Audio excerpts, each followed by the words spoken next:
They came with a plan, a real plan, the kind that takes years to build and requires the kind of courage that most people never summon. They sold the house in Ohio or Minnesota or Michigan or wherever the winters were long and the property taxes were rising and the grandchildren were growing up too fast and life felt like it was passing in a blur of sameness. They sold the furniture, they sold the second car, they held the garage sale and watched 40 years of accumulated living get loaded into strangers' cars for $12 an item. They took the equity from the house sale and the 401k balance and the Social Security projection and the pension check, and they sat down at the kitchen table and they ran the numbers and the numbers worked. Las Vegas made sense, the sun made sense, the no state income tax made sense, the affordable housing market of 2018 and 2019 made sense, the entertainment options made sense, the casino comps that would stretch the entertainment budget made sense, the active retirement communities with the pools and the pickleball courts and the organized social calendars made sense. Everything made sense. They moved. They unpacked in a new house in Henderson or Summerlin or the Northwest Valley, and they called their children and said, "We did it. We actually did it. This is where we are going to spend the rest of our lives. Come visit us in February and you will understand why." That was 5 to 8 years ago, and now the numbers do not work anymore. Not because the people who ran them were careless or naive or financially unsophisticated. The numbers worked when they were run. The problem is that Las Vegas changed faster than anyone who moved there in good faith could have reasonably anticipated, and changed specifically in the directions that hit retirees on fixed incomes the hardest and with the least ability to adapt. The property taxes changed, the HOA fees changed, the health insurance landscape changed, the grocery costs changed, the utility costs changed. The cost of everything that a retired person on a fixed income needs to survive in the Nevada desert changed upward at a rate that the Social Security adjustment formula was never designed to track, and that a pension check has no mechanism to absorb. And now, across the retirement communities and the age-restricted neighborhoods and the condominium complexes that make up the residential landscape of Greater Las Vegas, there are people who sold everything to be here and who are doing the math again and discovering that the math no longer works. And the question they are asking, quietly, in the early morning hours before the desert sun makes the patio too hot to sit on, is the question that no one who made this move ever expected to ask. Do we have to leave? This is the story of the 7 costs that are forcing them out, not one at a time, simultaneously, as a system. As the cumulative weight of a city that has decided, in every department of its economic life, that the affordable retirement it once offered is no longer available and was never really guaranteed.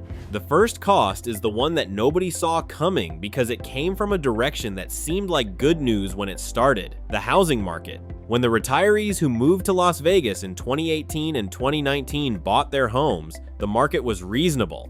A 3-bedroom house in Henderson with a pool and a 2-car garage in a gated community was available for $250,000 to $300,000. The same house in the Phoenix suburbs or the San Diego exurbs cost significantly more. Las Vegas was the value play in the Sunbelt retirement market. It was the place where your equity from selling the Midwest house translated directly into owning a significantly better property than you could afford anywhere else with comparable amenities and climate. The move made financial sense, in part because the real estate was accessible. Then the pandemic migration happened. Between 2020 and 2023, Las Vegas experienced one of the most dramatic residential real estate appreciation events in the city's history. Remote workers from Los Angeles and San Francisco and Seattle, liberated from the requirement to be physically present at their workplaces, looked at the Las Vegas housing market and saw properties for $300,000 that would cost $1 million in their home markets. They moved in enormous numbers. They paid cash in many cases. They drove prices up with the urgency of buyers who were comparing Las Vegas to Bay Area markets, and for whom $350,000 felt like an emergency discount. By 2022, the house that had been $250,000 in 2019 was $425,000. By 2023, it was pushing $500,000. By 2025, the median home price in the Las Vegas metropolitan area had more than doubled from its pre-pandemic level. This was good news for the retirees who owned their homes outright. On paper, the problem is that a retiree on a fixed income who is living in the house cannot spend the appreciation. The house is worth more, but the pension check is the same amount, and the grocery bill is higher, and the utility bill is higher, and the property tax assessment, which in Nevada is tied to the assessed value of the property, has been adjusted upward to reflect the new market value of the home.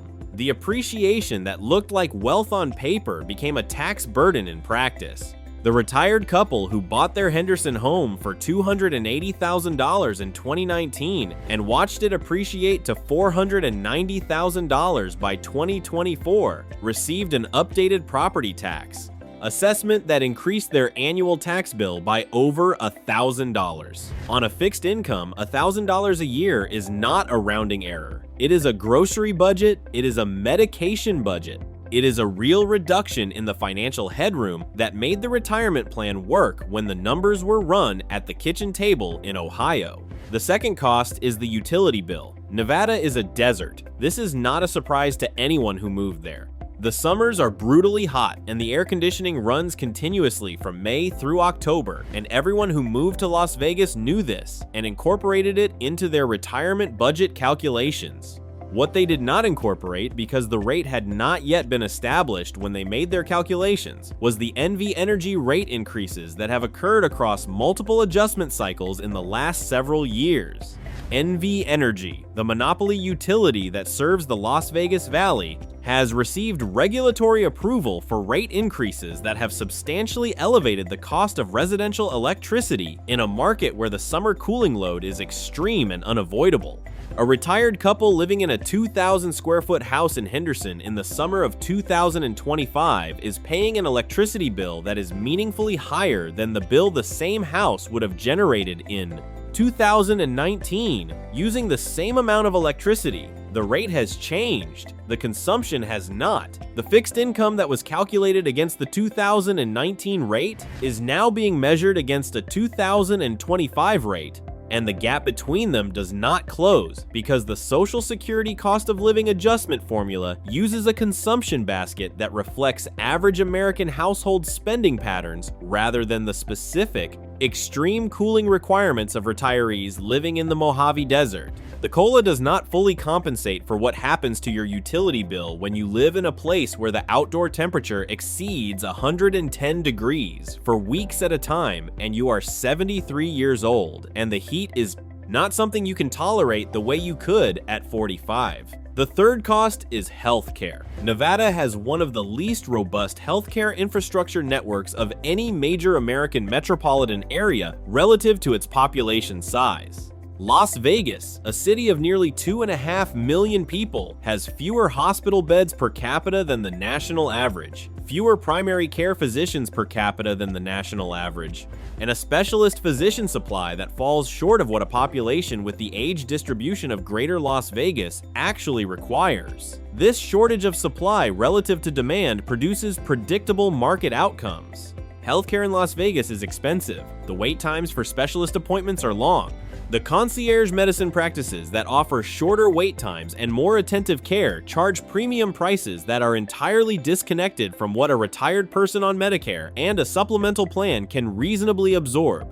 The healthcare costs that a retiree faces in Las Vegas, including Medicare premiums, supplemental insurance premiums, prescription drug costs, dental costs that Medicare does not cover, vision costs that Medicare does not cover, and the out-of-pocket costs associated with the specialist visits and the procedures and the management of the chronic conditions that come with aging are a significant and growing component of the fixed income budget.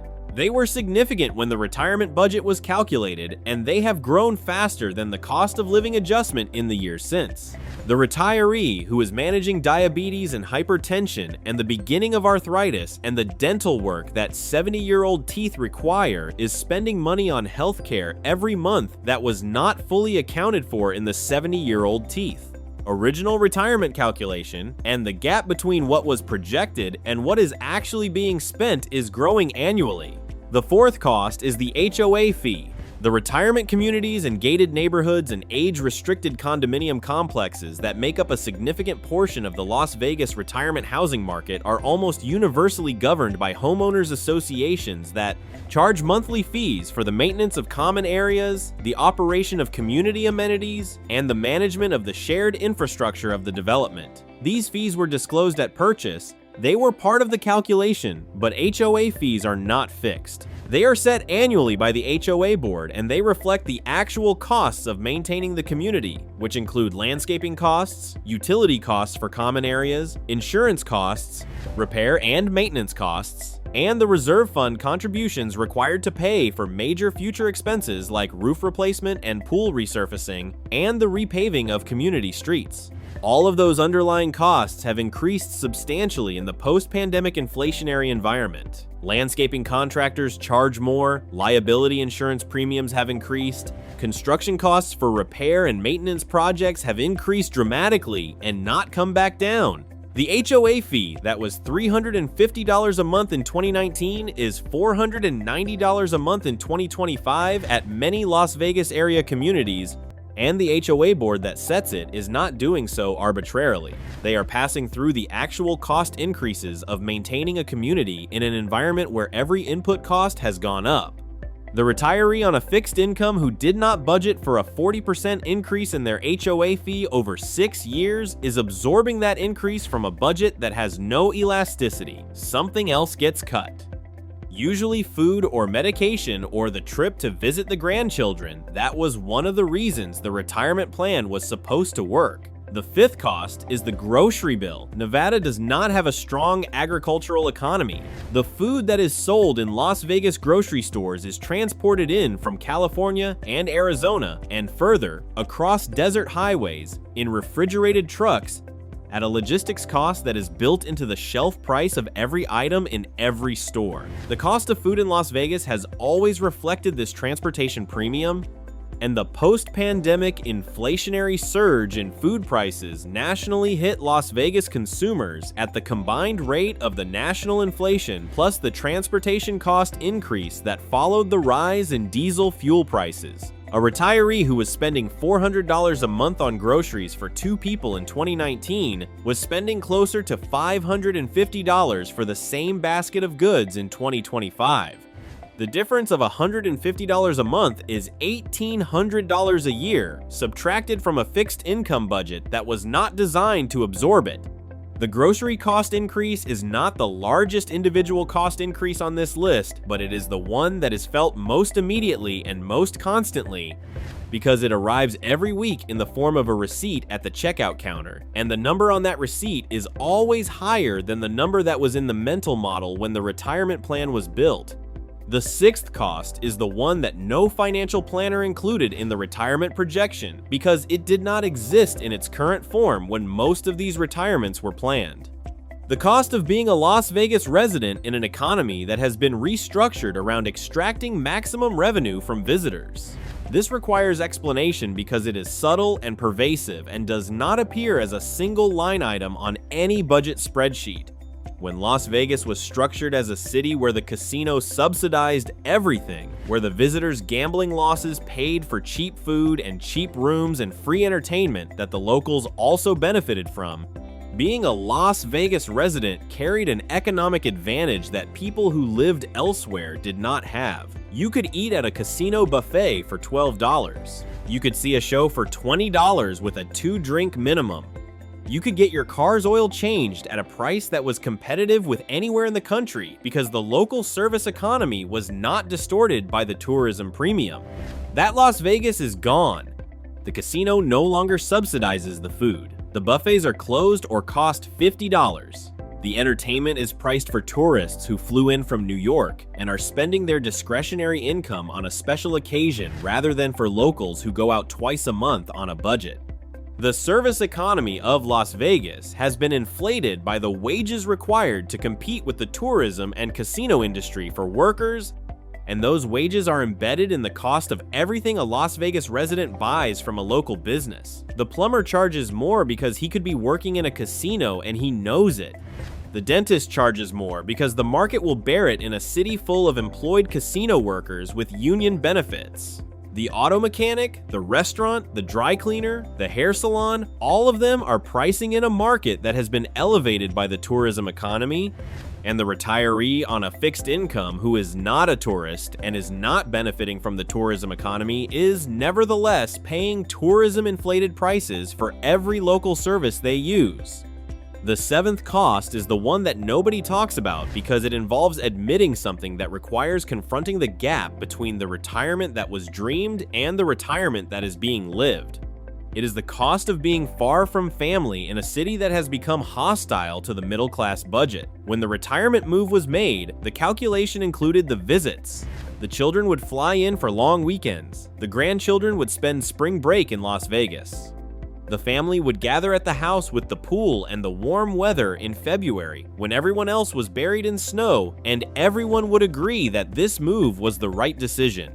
The calculation did not fully account for what happens to the frequency of those visits when the airline tickets to Las Vegas cost $400 to $700, as described in the channel's first video, instead of the $100 to $200 they cost when the move was being planned. The grandchildren who were going to spend spring break in Las Vegas are going to wherever the parents can afford to fly them, and $400 per ticket times 4 family members is $1,600 for a spring break visit.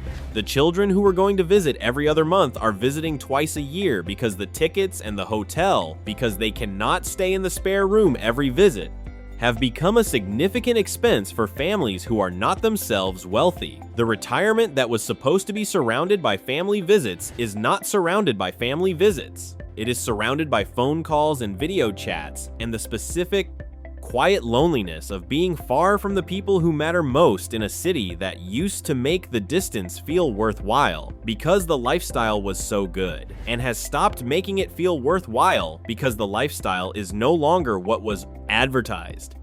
These 7 costs are not independent, they compound. The retiree who is absorbing the property tax increase and the HOA fee increase and the utility rate increase and the healthcare cost increase and the grocery inflation and the tourism distorted service economy is not absorbing them. Sequentially, one at a time with time to adjust between each one, they are absorbing all of them simultaneously. From a fixed income that has a COLA adjustment that was designed for a national average consumer and not for a 70-year-old in the Mojave Desert who needs to run air conditioning for 6 months and has aging teeth and a specialist physician shortage. The cumulative pressure of these 7 costs on a fixed income is a number that can be calculated, and when it is calculated for the average retired Las Vegas household, it represents a meaningful monthly deficit between income and necessary expenditure, not a catastrophic deficit in most cases, not an immediate crisis, but a slow, grinding erosion of the financial cushion that was supposed to make the retirement comfortable, a reduction of the margin between income and expense that is moving in one direction and has no mechanism for reversing unless the retiree takes action. The action that an increasing number of Las Vegas retirees are taking is moving, not because they want to, not because they are unhappy with the relationships and the routines they have built, but because the numbers are no longer working and the numbers do not care about the relationships and the routines. The houses in Henderson that appreciated to $490,000 are being sold by retirees who are converting that appreciation into a lower cost of living in a different market. Prescott, Arizona, Tucson, Albuquerque, the smaller Nevada cities of the interior that have not experienced the Las Vegas appreciation cycle. The mountain communities of Idaho and Montana that have lower property taxes and lower utility costs and healthcare infrastructure that is sometimes better than what Las Vegas offers despite being in smaller cities. The moves are happening. They are being documented in the real estate data and in the population flow statistics of the counties that surround Las Vegas and in the communities on Facebook and Reddit where retired Las Vegas residents compare notes about the economics of staying versus leaving. The people who sold everything to retire in Las Vegas were not wrong to do what they did. They made a rational decision based on the information available to them at the time they made it. Las Vegas was an affordable, sunny, entertainment-rich retirement destination that offered real value in exchange for the choice to spend your retirement years there. What happened to that value is the same thing that happened to the casino buffets and the loyalty programs and the hotel rooms and the sports books and the restaurants. The city's economic structure was reorganized around extracting maximum revenue from every person within its boundaries, and the retirees who live there year-round are not exempt from that extraction just because they are residents rather than tourists. They pay the elevated property taxes, they pay the inflated utility rates, they pay the tourism-distorted prices for local services. They absorb every cost increase that the city's transformation has generated without receiving any of the benefits of the tourism economy that generated those increases. Because the benefits of the tourism economy go to the shareholders and the REIT landlords and the private equity funds that own the buildings and the brands, not to the retired couple on the fixed income who bought a house in Henderson because the numbers worked in 2019. The numbers do not work in 2026. Not for everyone, not uniformly. There are retirees in Las Vegas who have sufficient assets or pension income or investment portfolios that absorb these increases without threatening the fundamental viability of the retirement. But there are also retirees, a significant and growing number of them, for whom the margin has been consumed, and the decision is now the same decision that the loyal middle-class gambler faced about coming back to the Strip. Is what this place offers worth what this place costs? And an increasing number of them are concluding what an increasing number of gamblers concluded: it was worth it before, it is not worth it now. And the option to leave, which in the retirees' case involves selling a house that has appreciated and using the equity to buy a less expensive life somewhere else, is the same vote that the gambler cast when they booked a flight to Biloxi instead of Las Vegas. It is the market speaking. It is the accumulated, individual, rational decisions of people who ran the numbers and found that the city they chose stopped making financial sense. Las Vegas built its residential appeal on the same promise it built its tourism appeal. Come here, and it will be worth it. Come here, and we will take care of you. Come here, and the sun and the entertainment and the value will justify the choice. The retirees believed that promise. They sold everything. They came, and the city, in the way it has treated everything else it was once trusted to take care of, broke it.